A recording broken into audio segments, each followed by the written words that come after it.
வாக்காளர் பட்டியலில் மேற்கொள்ளப்படும் சிறப்பு தீவிர திருத்தத்துக்கு ஆதார், வாக்காளர் அடையாள அட்டை மற்றும் குடும்ப அட்டையை ஆவணமாக பரிசீலிக்க வேண்டும் என தேர்தல் ஆணையத்திற்கு உச்சநீதிமன்றம் உத்தரவிட்டுள்ளது. பீகாரில் அக்டோபர், நவம்பரில் சட்டப்பேரவைத் தேர்தல் நடைபெறவுள்ள நிலையில் அங்கு வாக்காளர் பட்டியலில் சிறப்பு தீவிர திருத்த பணியை இந்திய தேர்தல் ஆணையம் மேற்கொண்டுள்ளது.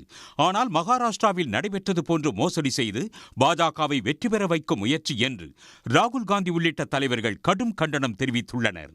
இந்த சிறப்பு தீவிர வாக்காளர் பட்டியல் திருத்த பணிக்கு எதிராக காங்கிரஸ், திமுக, விசிக உள்ளிட்ட 10 கட்சிகளும், ஜனநாயக சீர்திருத்த அமைப்பு உள்ளிட்ட தனியார் அமைப்புகளும் உச்சநீதிமன்றத்தில் வழக்கு தொடர்ந்தன. அவற்றின் மீதான விசாரணை நடைபெற்றது. அப்போது சிறப்பு தீவிர வாக்காளர் பட்டியல் சரிபார்ப்பு நடைமுறை முற்றிலும் தன்னிச்சையானது என்றும் பாரபட்சமானது என்றும் மனுதாரர்கள் தரப்பில் குற்றம் சாட்டப்பட்டது.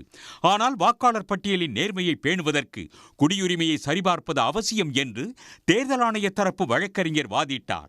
அப்போது தேர்தல் ஆணைய தரப்பிடம் சரமாரியான கேள்விகளை முன்வைத்த நீதிபதிகள் சிறப்பு தீவிர வாக்காளர் சரிபார்ப்பை பீகார் தேர்தலுடன் ஏன் தொடர்புபடுத்தி செய்கிறீர்கள் என்று கேள்வி எழுப்பினர்.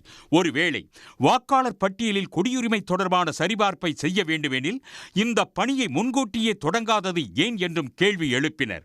அத்துடன் சரிபார்ப்புக்கு தேவையான ஆவணங்களின் பட்டியலில் இருந்து ஆதார் அட்டையை நீக்கியது ஏன் என்று நீதிபதிகள் கேள்வி எழுப்பினர். சரிபார்ப்பு ஆவணங்களாக ஆதார் அட்டை, குடும்ப அட்டை, வாக்காளர் அடையாள அட்டையை ஏற்குமாறு ஆணையத்திற்கு நீதிபதிகள் பரிந்துரைத்தனர்.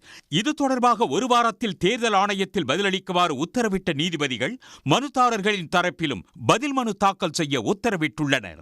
உடனுக்குடன் செய்திகளை தெரிந்து கொள்ள சன் நியூஸ் பெல் ஐகானை கிளிக் பண்ணுங்க.